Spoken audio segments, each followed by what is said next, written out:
Olá, seja muito bem-vindo, seja muito bem-vinda a mais um episódio desse programa e podcast A Nova Advocacia Tributária. Meu nome é professor Alexandre Maza e aqui nesse programa e podcast nós discutimos todas as novidades trazidas pela reforma tributária que impactam quem deseja iniciar nesse nicho da advocacia. Hoje eu vou falar sobre um tema momentoso, que é a questão da tributação sobre a carne, que a imprensa vem noticiando nos últimos dias.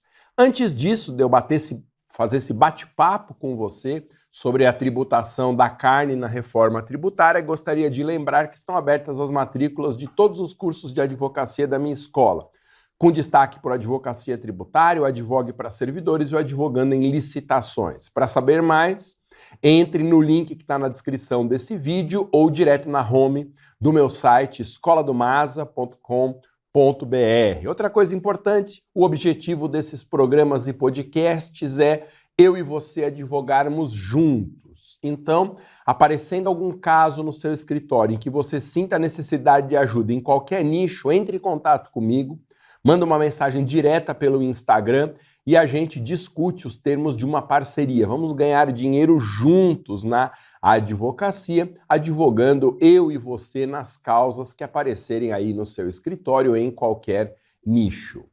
Muito bem, reforma tributária e a tributação sobre a proteína, ou se você preferir, a tributação sobre a carne. A imprensa noticiou com bastante destaque nos últimos dias que a Câmara dos Deputados, a Câmara Federal, aprovou a regulamentação da reforma tributária. A decisão ainda não é definitiva, porque vai passar pelo Senado. Se houver alguma modificação no projeto, isso volta para a Câmara, mas o fato é que a reforma tributária está muito bem encaminhada. A parte constitucional já havia sido aprovada e faltava essa regulamentação que agora está em vias de ser aprovada. A reforma tributária não será implementada de imediato. Há um cronograma de 10 anos para que as novidades entrem em vigor, mas nós já temos que ficar atentos às mais importantes oportunidades de negócio que surgem com essa reforma tributária. E a imprensa noticiou, isso se deu ontem, que na Cesta Básica Nacional de Produtos foi incluída a carne e outros alimentos derivados de proteína animal. E isso foi uma surpresa, porque na semana passada a Câmara tinha excluído a carne da Cesta Básica Nacional com isenção zero. E, no apagar das luzes, como foi noticiado, a chamada bancada do boi e a bancada do agro conseguiram incluir as carnes no projeto da Cesta Básica Nacional com isenção total de tributos. O que significa na prática que os itens que eu comento logo na sequência, mas com destaque para todas as carnes, vão ter uma redução na gôndola da ordem de 25% no preço.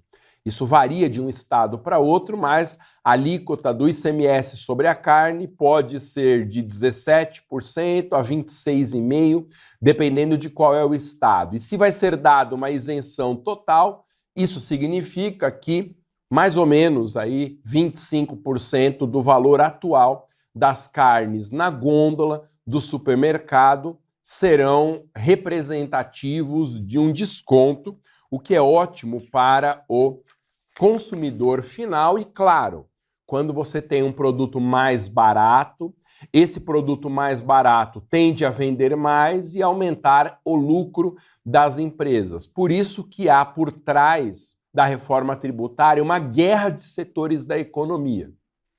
Aqueles setores que têm a maior quantidade de representantes no Congresso Nacional tendem a conseguir isenções para os seus mercados específicos. E como a isenção ela diminui o preço final do produto, mas não necessariamente a margem de lucro, conceder uma isenção como essa é praticamente garantir o aumento de vendas dentro do setor. Vou falar um pouquinho hoje sobre mecanismos dessa isenção total, quais são os produtos que até o momento foram incluídos nessa cesta básica nacional, qual que é o percentual de desconto promovido por essas isenções, lembrar algumas coisinhas sobre isenções tributárias, até para que você possa se informar sobre esse assunto e ter mais subsídios para discutir onde você quiser as informações fundamentais sobre a reforma. Bom, estamos falando de isenção tributária,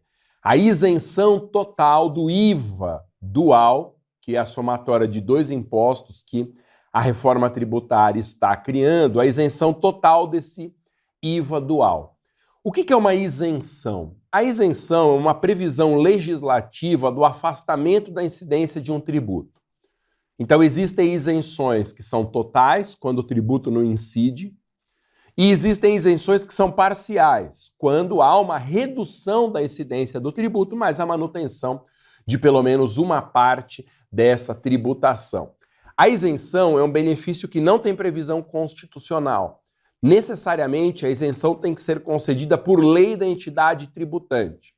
É por isso que a reforma tributária de status constitucional, que já foi aprovada, ela não trata de isenção de produtos específicos, porque se ela é uma emenda constitucional e a Constituição não pode prever isenções, nem teria como a emenda constitucional fazer isso. E as isenções estão sendo previstas agora nessa lei complementar que consiste na regulamentação da reforma tributária. Então a isenção é isso. Ela é um benefício legislativo de competência exclusiva da entidade tributante. Tome cuidado apenas com um detalhe que é muito técnico para que a imprensa divulgue ou até para que a imprensa compreenda.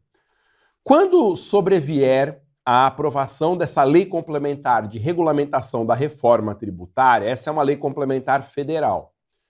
Embora o chamado IVA dual inclua o Imposto sobre Bens e Serviços, que é estadual e municipal, não há como a isenção ser concedida pela lei complementar de regulamentação da reforma, porque isso seria uma violação da autonomia das entidades federativas. A União não pode isentar tributo que não é dela. Por isso, após a aprovação da regulamentação da reforma, eu tenho defendido que será necessária ainda a aprovação de uma nova lei dentro do parlamento de cada município e de cada estado brasileiros, instituindo essa isenção no seu âmbito geográfico. O que significa dizer que não basta a aprovação dessa lei complementar de regulamentação da reforma para que os itens dessa cesta básica tenham isenção de tributos. Será necessária ainda a aprovação de uma lei que secunde a lei complementar de regulamentação da reforma no âmbito de cada um dos entes tributantes. Então, por exemplo, você pega o caso da minha cidade natal, o município de Guarulhos. Guarulhos é competente para instituição do IBS com a reforma, Imposto sobre Bens e Serviços. Mesmo sobre a cesta básica nacional, Guarulhos terá, esse é meu ponto de vista, que aprovar uma lei municipal guarulhense, reproduzindo no seu âmbito geográfico a isenção prevista na regulamentação da reforma. E por que isso? Porque senão a União, que está aprovando essa lei complementar, ela terá invadido a competência municipal de Guarulhos para conceder a isenção. Mesmo que a lei guarulhense seja uma cópia, um Ctrl-C, Ctrl-V da normatização federal, eu sustento que a isenção só poderá produzir efeitos se ela for confirmada por uma lei específica dentro do parlamento da entidade tributante. Bom, não devemos confundir a isenção com a imunidade. A imunidade é um benefício constitucional que opera de um modo diferente se compararmos com a isenção. A imunidade é uma norma que limita a competência tributária. Então, a Constituição tem, de um lado, normas que atribuem a competência para criar tributo, e, de outro lado, outras normas que restringem o alcance dessa competência. A norma constitucional que atribui a competência e a norma constitucional que dá uma imunidade, elas interagem de modo que o resultado final, que o produto dessa interação seja uma competência mais limitada. A isenção, ela funciona de outro modo. A isenção é a própria manifestação da competência tributária. Não para a criação do tributo, mas para abrir mão de uma parcela dessa tributação. Então, nós estamos diante do fenômeno da isenção na cesta básica nacional. Ô Maza, você falou de passagem aí um nome que eu não conheço, IVA dual. O que é o IVA dual? Só para esclarecer um pouco mais do que eu estou falando. IVA é uma sigla para Imposto sobre Valor Agregado. Em muitos países, o IVA é o imposto único, um sonho do legislador brasileiro, chamado em alguns lugares do mundo de monotributo, o imposto único. No Brasil, o IVA não será um imposto único. Ele é chamado de IVA dual porque na reforma ele foi quebrado em dois tributos. A contribuição sobre bens e serviços, que é um tributo federal, e o imposto sobre bens e serviços, que é estadual, distrital e municipal. Se eu somar esses dois tributos que incidem sobre a venda de bens e a prestação de serviços, eu tenho um bloco monolítico chamado de IVA dual pela doutrina. E por que dual? Porque está repartido em dois tributos, a CBS e o IBS. Outra coisa que é importante comentar. Ô Maza, o que é essa cesta básica nacional? Pois é. A parte constitucional da reforma, que já está aprovada, prevê uma lista de gêneros alimentícios que terão benefícios fiscais após a reforma. O objetivo evidente disso é diminuir o preço desses produtos, o que aumentará o acesso da população a eles e, como efeito reflexo, uma redução da insegurança alimentar que assombra uma parcela incrível da população brasileira. Então a ideia é uma ideia muito boa. Você vai baratear na prática as refeições, os itens alimentícios. No entanto, a Constituição só prevê a cesta básica nacional de produtos.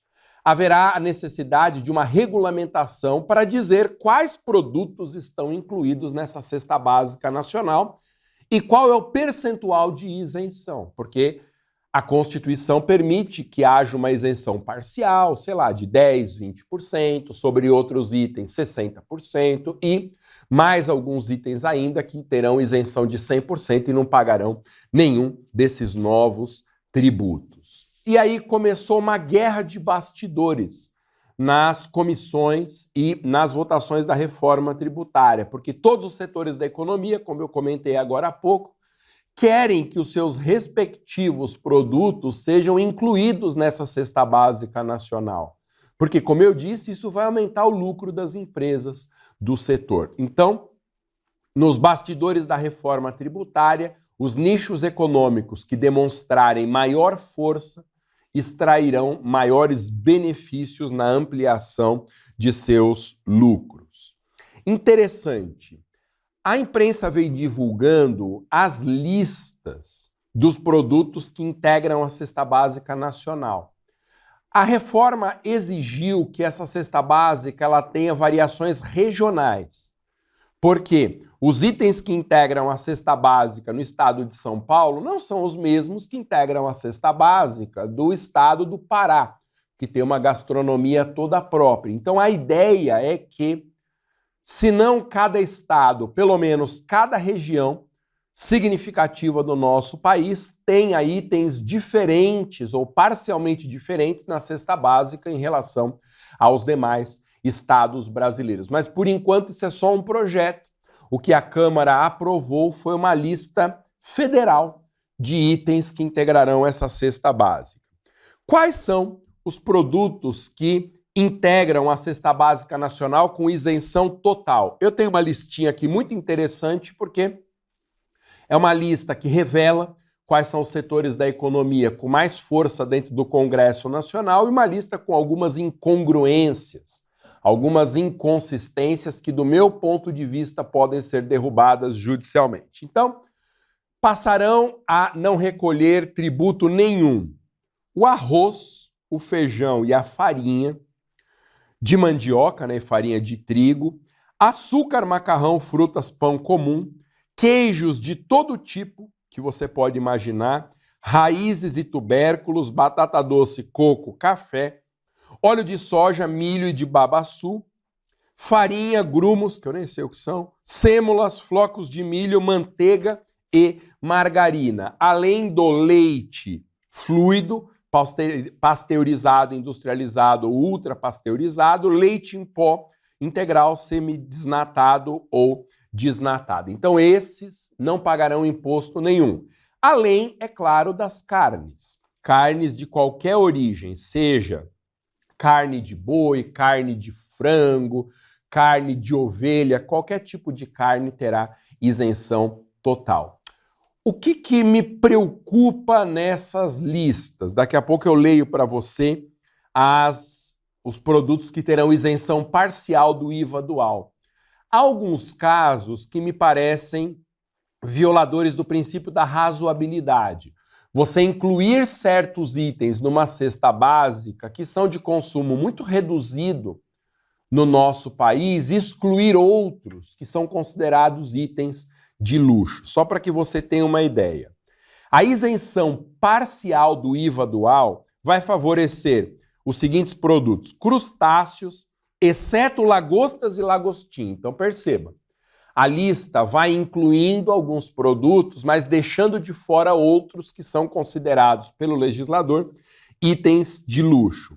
Leite fermentado, bebidas e compostos lácteos, mel natural, chamate, farinha, tapioca, alguns tipos de massas alimentícias, sucos naturais de fruta e produtos hortícolas, sem adição de açúcar, polpa de fruta, pão de forma, extrato de tomate e outros óleos vegetais. Veja, quando a regulamentação da reforma fala de isenção, ela inclui carne de peixe, que está lá na lista da isenção total, e deixa de fora peixes considerados de luxo, como é o caso do salmão, do atum e do bacalhau. Então a tributação sobre salmão, atum e bacalhau não se beneficia dessas isenções. Mas o camarão é isento. Veja, se eu advogo para uma indústria que trabalha no setor específico de peixes de alto custo, como esses, né, salmão, atum e bacalhau, eu vou judicializar essa questão. Porque, do meu ponto de vista, é incongruente você dar uma isenção para camarão, que é um item caríssimo, e tirar a isenção sob o argumento de ser de luxo do salmão, o bacalhau e o atum, entre outros peixes. Pergunto, em que medida esses peixes são mais de luxo do que o camarão? E existem tantos outros exemplos aqui de itens que estão dentro ou fora, violando o princípio da igualdade. Se o objetivo da Cesta Básica Nacional é baratear para a população em geral os produtos alimentícios, há casos em que o produto é de luxo que está na lista, e aí ele precisa ser excluído, e outros itens que não são de luxo e que ficaram de fora, porque na prática as respectivas indústrias não tiveram força suficiente no parlamento para conseguir essa inclusão. Importante, como as carnes, elas representam um percentual muito grande da economia nacional, essa desoneração, que é o nome técnico que nós damos a um benefício fiscal que reduz o pagamento de tributos, ela precisará de uma contrapartida. Porque senão essa desoneração de última hora das carnes vai produzir uma diminuição de receita, e não é esse o plano do governo. Então, estão sendo definidas algumas contrapartidas, itens que terão a sua tributação majorada para compensar a inclusão das carnes na Cesta Básica Nacional. E o que se tem discutido, e parece que vão bater o martelo nesse ponto, é que a venda de carros elétricos sofrerá uma sobretributação, como nós chamamos, ou seja, quem compra um carro elétrico vai pagar após a reforma, mais tributo do que paga hoje. Não no IPVA, tá bom? Mas sim na aquisição desse veículo, o que demonstra, num certo sentido, uma fraqueza da indústria automobilística dedicada ao carro elétrico, uma fraqueza dentro do Congresso que vai acabar tendo que servir de compensação nessa balança para desoneração das carnes.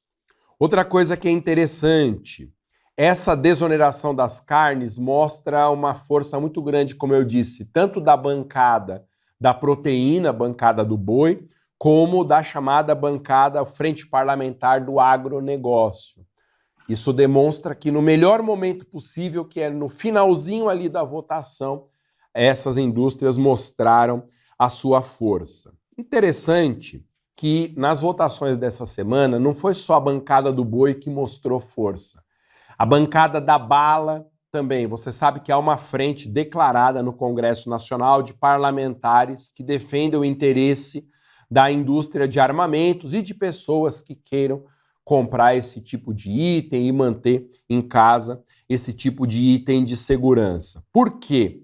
Porque estava tudo combinado das armas e munições pagarem uma sobretributação no chamado imposto seletivo ou imposto do pecado, mas também no apagar das luzes, na votação final da Câmara Federal, acabou que as armas e as munições foram retiradas da incidência do imposto do pecado, do imposto seletivo, que mostra, mais uma vez, a força da Frente Parlamentar Armamentista.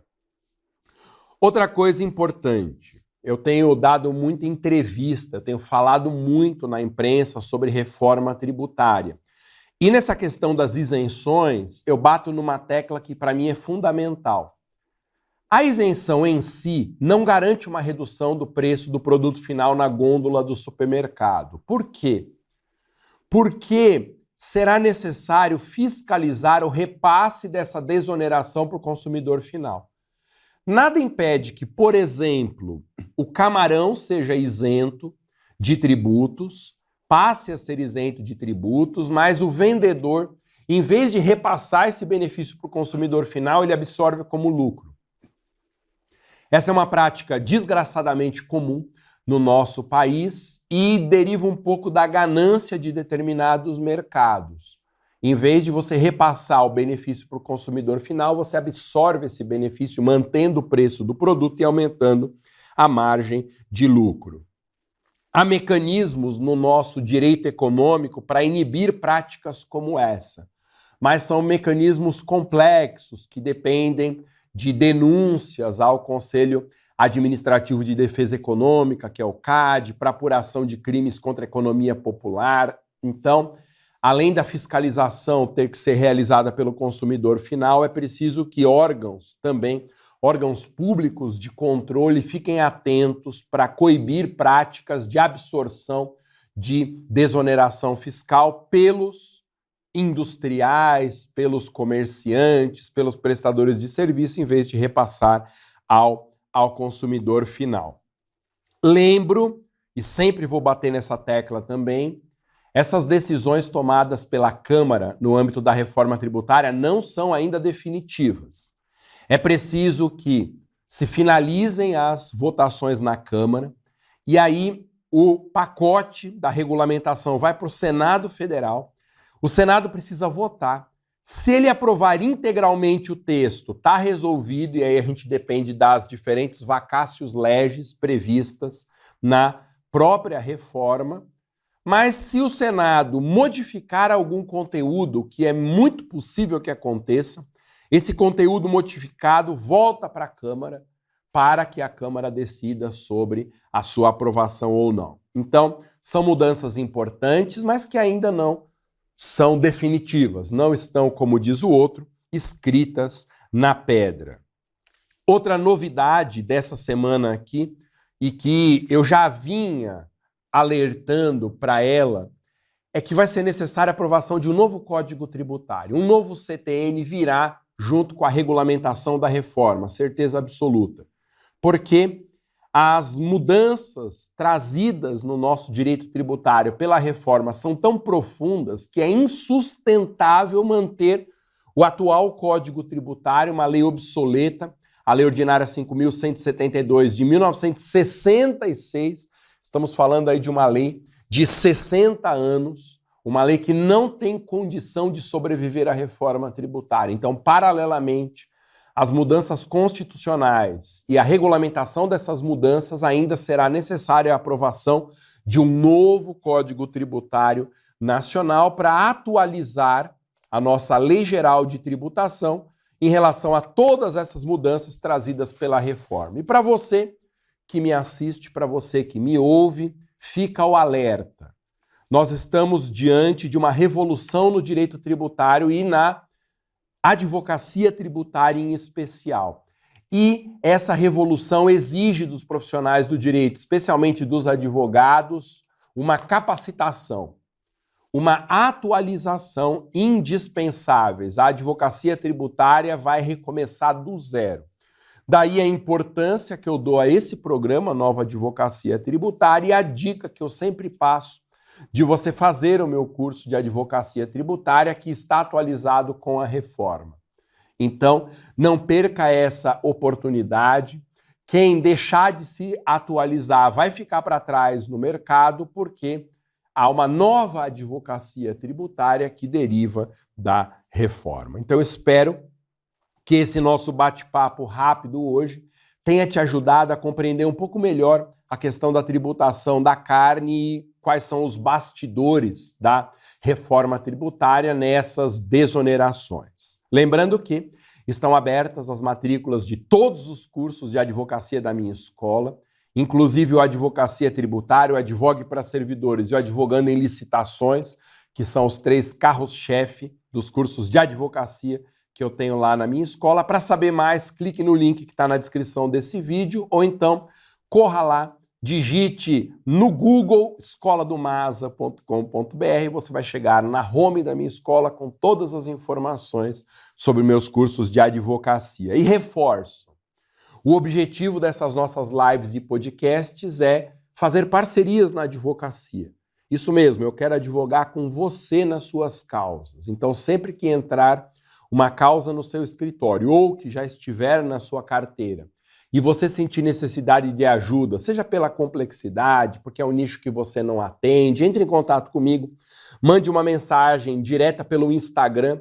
O meu perfil lá é o perfil @professormasa. Eu falo pelo Instagram porque é o meio mais fácil que eu tenho de interagir com propostas de parceria, e aí eu converso com você para a gente discutir os termos em que a parceria possa ser realizada. Vamos ganhar dinheiro juntos, advogando nas suas causas. Valeu? E eu mesmo que respondo a essas propostas de parceria. Nem sempre a parceria dá certo, porque às vezes a gente não chega a um acordo, tem casos em que a causa não rende uma parceria, mas muitas vezes a parceria é fechada e aí nós advogamos juntos e ganhamos dinheiro juntos na advocacia, trocando experiências, trocando informações entre nós dois.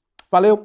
É isso. Nos veremos então na semana que vem, se Deus quiser, na terça-feira, 19h07, o programa Advogando em Licitações. Às sextas-feiras, a partir da semana que vem, já volta a programação normal, né? Após as minhas férias. Sextas-feiras, esse programa Nova Advocacia Tributária. Valeu, bom final de semana, nos vemos, se Deus quiser, semana que vem.